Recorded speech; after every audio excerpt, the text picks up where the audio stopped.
January 26th, 2020. We made love this morning. Love that guy. Howie's back surgery is tomorrow, and I know he's worried about it. I think he wanted one last time, just in case. I was dry as the Sahara and exhausted from a night of shape-shifting, with one of the vessels being a dark-haired, olive-skinned, rail-thin woman carrying her dying child across the desert. I'd felt the sun burning through my long robes and head covering. My lips were cracked and my throat parched. I was headed somewhere, but I couldn't see it across the vast expanse of dunes before me. I just kept trudging forward in hopes of saving my baby, who had grown silent in my arms. Suddenly, I was in the form of an overweight man, admiring himself in the mirror at what appeared to be a gym or locker room. I had pudgy, short, hairy legs and was wearing a speedo with silver lightning bolts emblazoned on it. I was checking myself out, wondering if people would see me as fat or well-muscled. I seemed quite enamored with myself, but was not fully seated inside this man, as I seemed unsure of whether I was a wrestler or a swimmer or maybe a weightlifter. My hair was dark and curly, and I reminded myself of Mike Murdock. There were a number of these changes from person to person that was an exhausting passage around the world. The only other one I remember distinctly was looking down and seeing my jackboot-clad feet running, and the feet of my comrades running alongside me. My gaze was down, seeing mostly the automatic weapon in my hands, and our pounding feet as we ran toward the melee. My breaths were fast and labored, and there was a feeling that this could be the end. We would kill or be killed. And then this is not in the same... The next sentence doesn't go with this, but as I was reading it, I was like, what? So the next sentence starts a whole different idea. Merritt and Beth Clifton did a great article from my documentation that I sent them. It's well illustrated online at animals24-7.org/2020/01/25/ Exotic tried to kill me. Carole Baskin tells her own story, and it's copied here. Joe Exotic tried to kill me. Carole Baskin tells her own story. January 25th, 2020 by Merritt Clifton, by Carole Baskin, founder, Big Cat Rescue.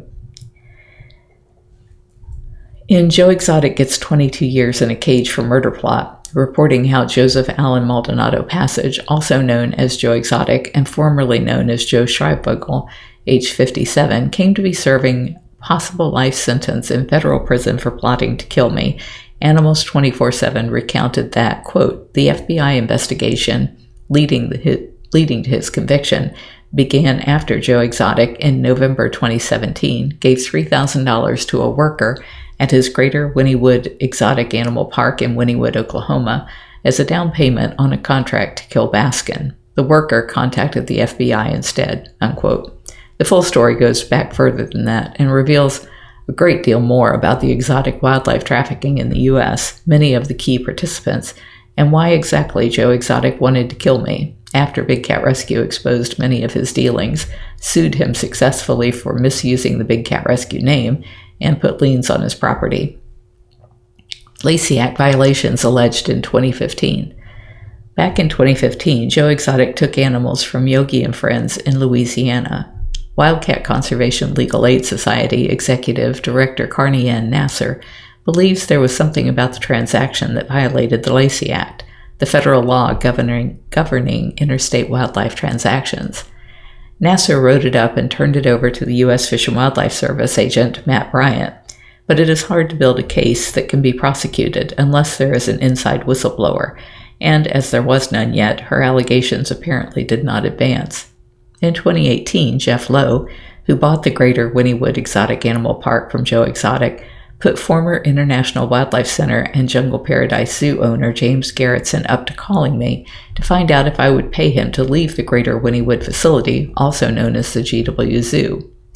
Call for dirt on Joe. I did not take the call, but noted that it was from an out-of-state area code. A few minutes later, another voicemail was left, telling me to call the first number for dirt on Joe.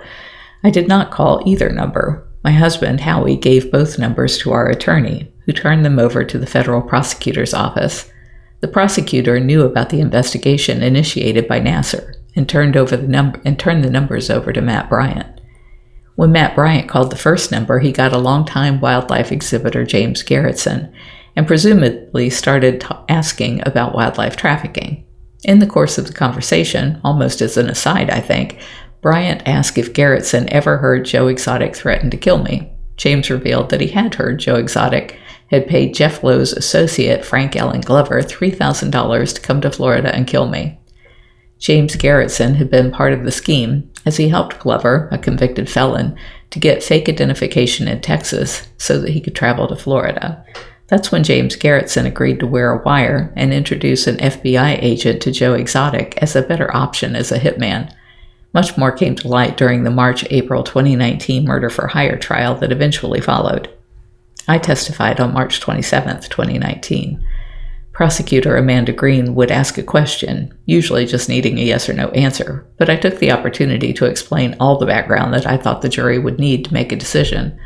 I had to explain why cub petting is always cruel, how it hurts real conservation, why breeding white tigers and ligers is cruel, and why playing with cubs might seem adorable but ends in them being killed, speed-bred to death, or ending up in the illegal trade as pets and parts, not just a feud. I needed to combat any idea that this was just a feud between two people with different opinions. My answers had to be relevant to Green's questions, and I didn't know how much she would ask, so I had to cram in as much as made sense. The judge called me on the carpet 4 times for giving so much detail, but later I thought of much more that I wish I had added. Joe Exotic's attorney asked if we have visitors at Big Cat Rescue, if they paid a visit, the kinds of tours we offer, and then finished by saying, quote, "So, in most ways, your place is just like Joe's place," unquote, to which I said, quote, "No, this is the extent to which we are anything alike," unquote. Joe Exotic's attorney was not expecting that and did not go there again. But he did try to trick me into saying that Joe Exotic is representative to me of all the bad guys, just like I'm representative to Joe of all the animal rights advocates. I was not about to let him get away with that. I explained that I believed anyone who would rip cubs from their mothers, use them as pay-to-play props, and then send them to God knows where is a bad person, but that I was not confusing Joe with any of his cronies. Joe was having conniptions. I made a point of not looking at Joe, though he was directly in my line of sight, and was having conniptions every time I opened my mouth. I accidentally looked at him once, and his face was so contorted in anger and frustration that I thought I was going to lose my train of thought. I had to try really hard not to make that mistake again because I didn't think I could stay on track. The witness instructions said not to look at or address the jury either, but the prosecutor and her team met with me at the end of the day and told me I had done a great job on the stand. They appreciated that I had been able to describe the life of the cubs and their mothers, and what happens to them after they are no longer profitable. They said the jury physically jumped, gasped aloud, and winced at some of Joe's threats where he was shooting me in effigy on video. I have seen those videos so many times I don't jump anymore. USDA never saw half of Joe's cats. The testimony continued with Bonnie Sue Boone, DVM, who was Joe Exotic's USDA inspector the last 2 years that he ran the Greater Wynnewood Exotic Animal Park. Boone claimed to have reviewed all of his transfers and his animal census, but said that he had 100 cats. His employees all said that he had 180 to 200 big cats, so apparently she never saw half of them. Beth Corley, who previously ran a traveling tiger show as Corley's Exotic Animal Rescue, based out of the GW Exotic Animal Park, testified next. We had sued Corley, along with Joe Exotic's Roadshow back in 2011. We dropped her from the case later because she parted company with Joe in 2011. Corley testified that she let Joe keep using and renewing her USDA license up until August of 2018 to keep Big Cat Rescue from taking the cats, which is apparently what Joe was telling her we would do. Corley canceled her license in 2018 due to all that was going on with Joe, and after learning that he was illegally using her license to sell cats to other people. When asked how she felt about Joe Exotic having used the name Big Cat Rescue Entertainment, she said she hated that he was misleading people that way. Why are white lions worth $15,000 but a golden tiger only $1,000? Lisa Sparks cried through her entire testimony. She met Joe on the 2017 campaign trail, she explained, when he was a Libertarian candidate for Oklahoma governor. She offered to post his bail and have him come live with her when he was arrested in September of 2018. Joe Exotic told Sparks that he just wanted his truck, equipment, and 110 cats back from Jeff Lowe, according to her testimony. But she noted that he assigned $361,000 in value to the cats, and she began to question how rescued animals had a monetary value and why white lions were worth $15,000, but a golden tiger only $1,000. Eventually, Sparks downloaded all of the photos, emails, and texts on Joe Exotic's 2 cell phones to her computer.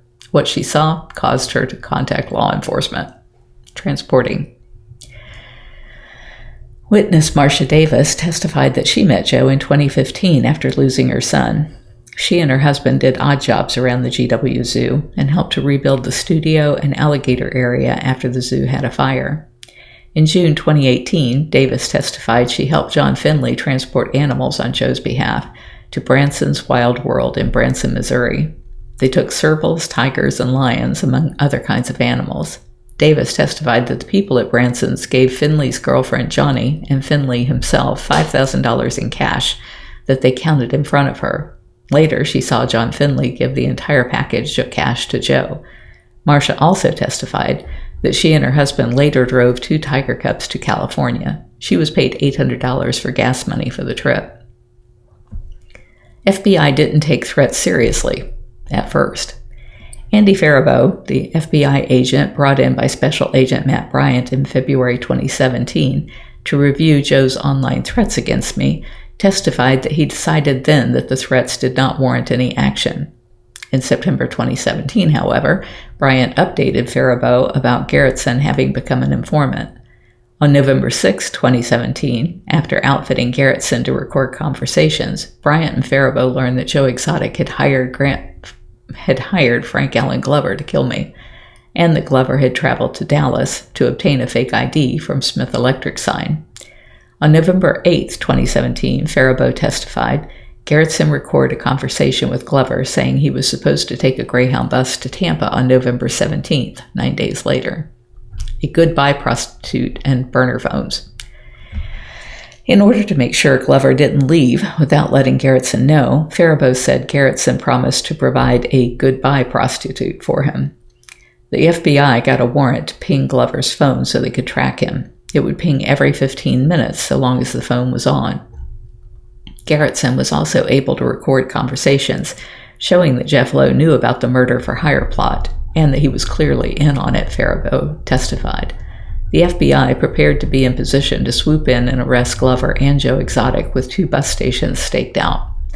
On November 16, 2017, however, according to Faribault, Gerritsen said Glover had decided to go to South Carolina instead. The FBI had no idea that Joe Exotic had paid Glover $3,000, taken his phone, and given him 2 burner phones. They would not learn that until July 13th of 2018. Big cats in hotel rooms. That's when they learned Joe had shipped Glover's pinging phone to Jeff Lowe, but it wasn't pinging because Joe had told Lowe not to turn it on yet.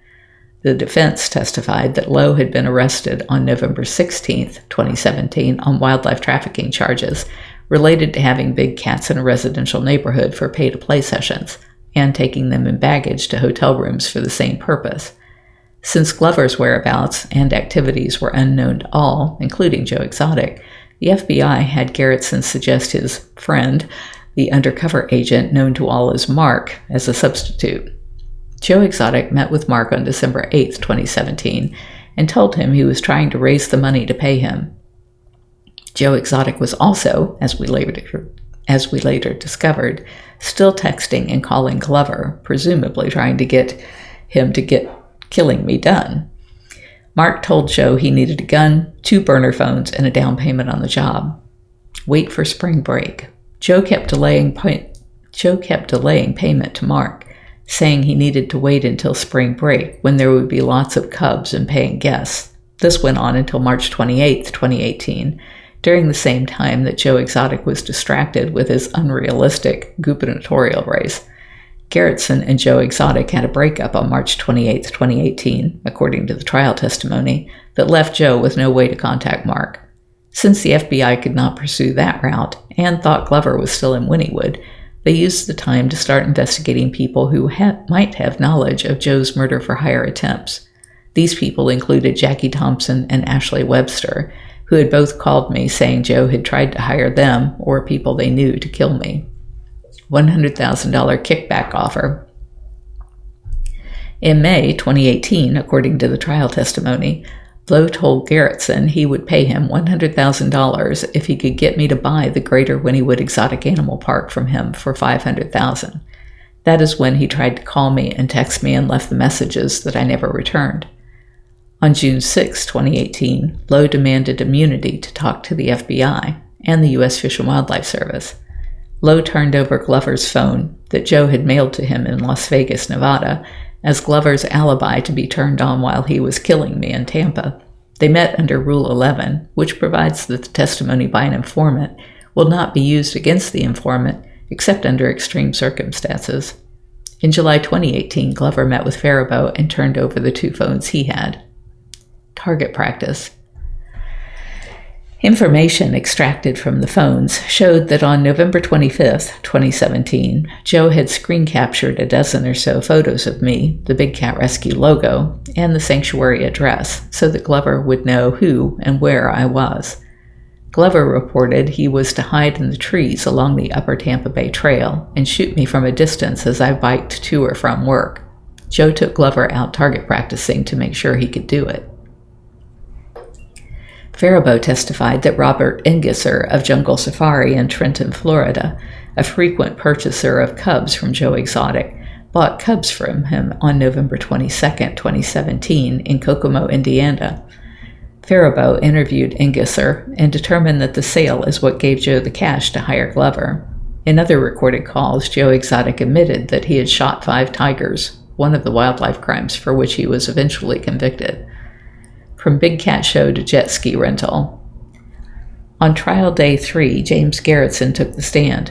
Gerritsen testified that he did not remember me being the one to run him and his former Jungle Paradise Zoo out of Florida in 2007.